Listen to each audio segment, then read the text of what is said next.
Baik, bismillahirrahmanirrahim. Assalamualaikum warahmatullahi wabarakatuh. Sebelumnya di sini izinkan saya untuk memperkenalkan diri.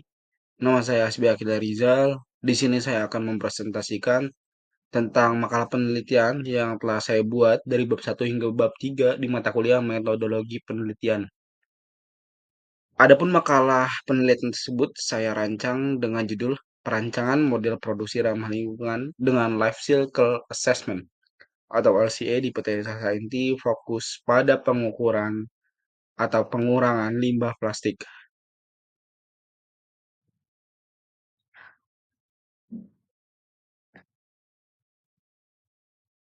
Kita ke latar belakang, isu keberlanjutan lingkungan hidup semakin mendapat sorotan dalam beberapa dekade terakhir.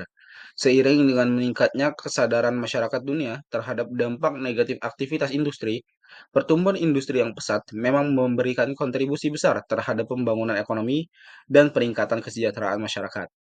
Namun, di sisi lain juga menimbulkan berbagai persoalan lingkungan. Salah satu permasalahan yang paling menonjol adalah meningkatnya jumlah limbah, khususnya limbah plastik, yang sulit terurai secara alami dan menjadi ancaman serius bagi ekosistem. Plastik memiliki karakteristik yang unik, yaitu ringan, kuat, fleksibel, tahan lama, dan biaya produksinya relatif murah. Hal ini membuat plastik menjadi material utama dalam berbagai sektor termasuk industri pangan.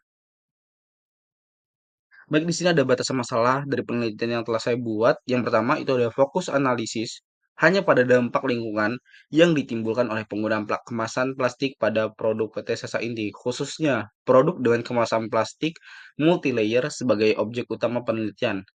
Produk lain atau jenis kemasan selain plastik tidak termasuk dalam kajian ini.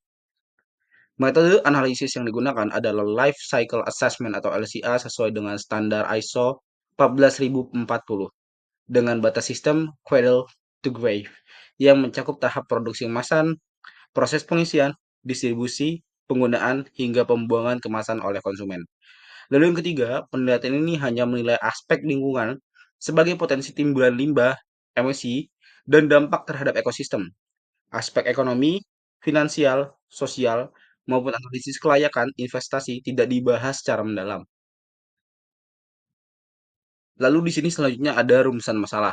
Yang pertama, itu ada bagaimana cara untuk mengidentifikasi tahapan siklus hidup produk PT Sasa Inti yang paling berkontribusi terhadap timbulan limbah plastik menggunakan metode Life Cycle Assessment atau LCA. Lalu yang kedua, strategi apa saja nih yang kira-kira dapat diterapkan PT Sasa Inti untuk mengurangi dampak lingkungan akibat penggunaan plastik dalam kemasan produknya. Lalu yang ketiga, bagaimana merancang model produksi yang ramah lingkungan dengan tetap mempertahankan kualitas dan efisiensi produk produksi perusahaan. Lalu selanjutnya di sini ada tujuan penelitian. Yang pertama yaitu mengidentifikasi kontribusi setiap tahapan siklus hidup produk terhadap timbulan limbah plastik di PT Sasa Inti menggunakan LCA. Lalu yang kedua, merumuskan strategi pengurangan limbah plastik melalui optimalisasi desain kemasan, substitusi material, dan perbaikan manajemen limbah pasca konsumsi. Lalu selanjutnya merancang model produksi ramah lingkungan yang mendukung prinsip keberlanjutan dan sirkular ekonomi di PT Sasa Inti. Lalu kita ke bagian slide yang selanjutnya. Di sini membahas tentang produksi ramah lingkungan. Produksi ramah lingkungan merupakan pendekatan manufaktur modern yang menekankan minimasi dampak ekologis melalui penggunaan sumber daya secara efisien, terukur, dan berkelanjutan. Konsep ini muncul akibat meningkatnya tekanan global terkait krisis lingkungan, perubahan iklim, serta konsumsi energi fosil yang terus bertambah. Dalam praktiknya, produksi ramah lingkungan menurut perusahaan untuk mengintegrasikan efisiensi energi, penggunaan material aman, serta teknologi rendah emisi ke seluruh alur proses. Pendekatan ini menggeser paradigma industri dari orientasi kuantitas menuju sistem yang mempertimbangkan keberlanjutan jangka panjang. Perusahaan dituntut tidak hanya menghasilkan produk berkualitas, tetapi juga mengandalkan seluruh aspek lingkungan selama proses produksi. Nah, model ini menekankan bahwa setiap tahapan produksi memiliki kontribusi terhadap jejak karbon dan harus dianalisis secara sistematis. Selain itu, sistem produksi ini memerlukan evaluasi berkala agar perusahaan mampu merespon perubahan teknologi dan tuntutan pasar. Kutipan tadi merupakan kalimat yang saya dapatkan dari salah satu jurnal itu yang dibuat oleh Abdel Latif pada tahun 2020. Lalu untuk selanjutnya, kita akan membahas mengenai limbah plastik industri pangan.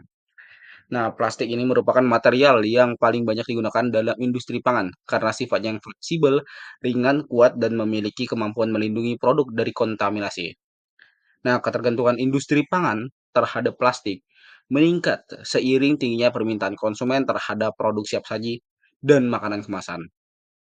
Dalam banyak kasus, plastik menjadi pilihan utama karena biaya produksinya yang murah dan struktur polimernya yang dapat memenuhi kebutuhan keamanan pangan. Namun, di balik manfaat tersebut, penggunaan plastik menciptakan permasalahan lingkungan yang serius saat kemasan berakhir menjadi sebuah limbah. Limbah plastik dari sektor makanan menjadi penyumbang signifikan terhadap peningkatan volume sampah global. Kemasan plastik sekali pakai, terutama sachet dan pouch, sering tidak tertangani dengan baik setelah digunakan. Nah, ketika kemasan plastik dibuang sembarangan, sifatnya yang sulit terurai menyebabkan penumpukan limbah dalam jangka panjang. Lalu kita akan ke materi yang selanjutnya yang membahas mengenai life cycle assessment. Jadi, life cycle assessment atau LCA merupakan suatu metode analisis lingkungan yang digunakan untuk mengevaluasi suatu dampak produk, proses, atau aktivitas mulai dari tahap awal hingga akhir siklus hidupnya. Nah, LCA ini menilai seluruh tahapan produk, termasuk ekstraksi bahan baku, proses produksi, distribusi, penggunaan, serta pengelolaan limbah pada fase akhir. Nah, metode ini memberikan sedikit gambaran komprehensif mengenai kontribusi setiap tahapan terhadap dampak lingkungan, sehingga dapat membantu perusahaan memahami sumber utama emisi atau limbah yang dihasilkan. Nah, LCA ini digunakan secara luas dalam berbagai sektor industri, karena mampu mengidentifikasi peluang perbaikan dalam desain dan proses produksi. Dalam konteks kemasan plastik, LCA menjadi metode penting untuk mengetahui dampak lingkungan dari bahan kemasan yang sulit terurai.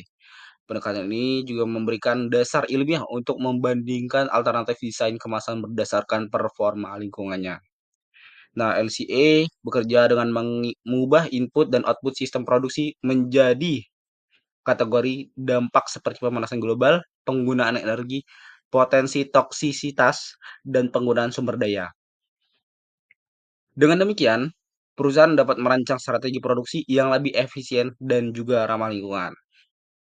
Lalu untuk selanjutnya kita akan membahas mengenai materi circular economy. Nah, circular economy sendiri ini merupakan suatu pendekatan ekonomi modern yang bertujuan memaksimalkan siklus pemakaian material melalui strategi pengurangan, penggunaan kembali, dan daur ulang.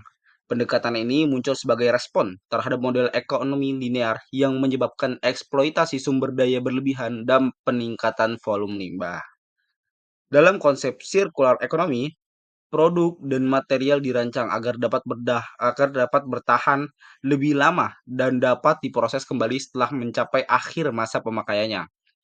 Prinsip utamanya adalah menjaga nilai material tetap berada dalam sistem sehingga tidak cepat berubah menjadi limbah.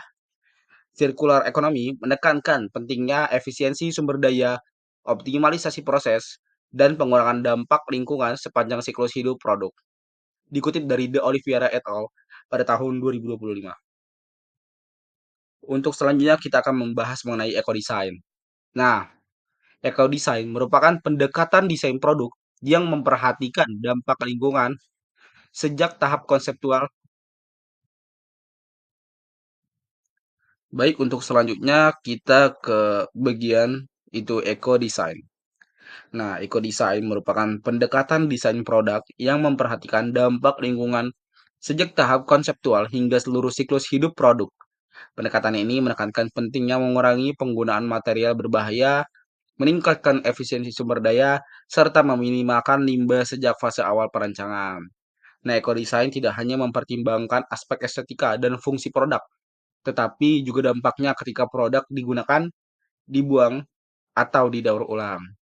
Nah, kutipan tadi merupakan salah satu kutipan yang saya ambil dari jurnal yang dibawakan oleh Tang et al. Pada tahun 2024.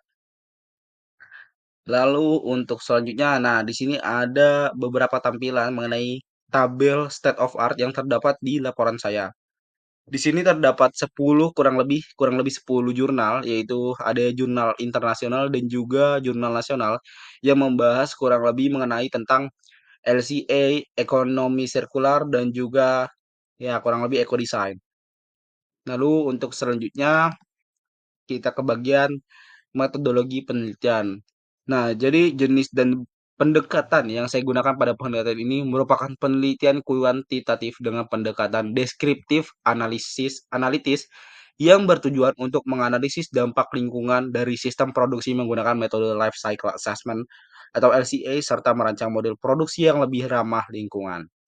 Lalu lokasi dan objek penelitian, ini lokasinya berada di PT Sesain di Cikarang, lalu untuk objeknya itu berupa limbah plastik perusahaan. Nah, selanjutnya ada jenis dan sumber data. Jadi, data pertama itu ada data primer, yaitu wawancara dengan pihak produksi atau operator pabrik. Juga kita bisa melakukan observasi proses produksi kepada pihak perusahaan. Lalu untuk data kedua yaitu data sekunder. Ini merupakan data inventory LCA atau LCI dari jurnal, literatur, dan basis data seperti Ecoinvent, Gabi, OpenLCA, spesifikasi bahan baku. Nah, untuk selanjutnya itu ada teknik pengumpulan data. Jadi pada penelitian ini, teknik pengumpulan data yang saya gunakan yaitu observasi langsung terhadap proses produksi untuk memperoleh alur proses, konsumsi material, dan aktivitas operasional. Lalu juga kita melakukan wawancara terstruktur dengan supervisor produksi atau bagian teknis untuk memastikan keakuratan data inventory. Nah, untuk di slide selanjutnya, ini ada bagian daftar pustaka. Nah, seperti isinya dari daftar pustaka ini kurang lebih sama seperti tabel state of art yang telah saya tampilkan sebelumnya mengenai beberapa jurnal yang saya gunakan, entah itu jurnal internasional atau nasional, sebagai bahan acuan untuk pembuatan penelitian ini. Tidak hanya itu, masih ada jurnal lainnya, dan di sini juga ada jurnal yang saya pakai juga. Lalu terakhir, thank you for your attention. Mungkin cukup sekian presentasi dari saya mengenai penelitian yang saya lakukan. Kurang lebihnya mohon maaf. Wabillahi taufiq walhidayah. Wassalamualaikum warahmatullahi wabarakatuh. Thank you.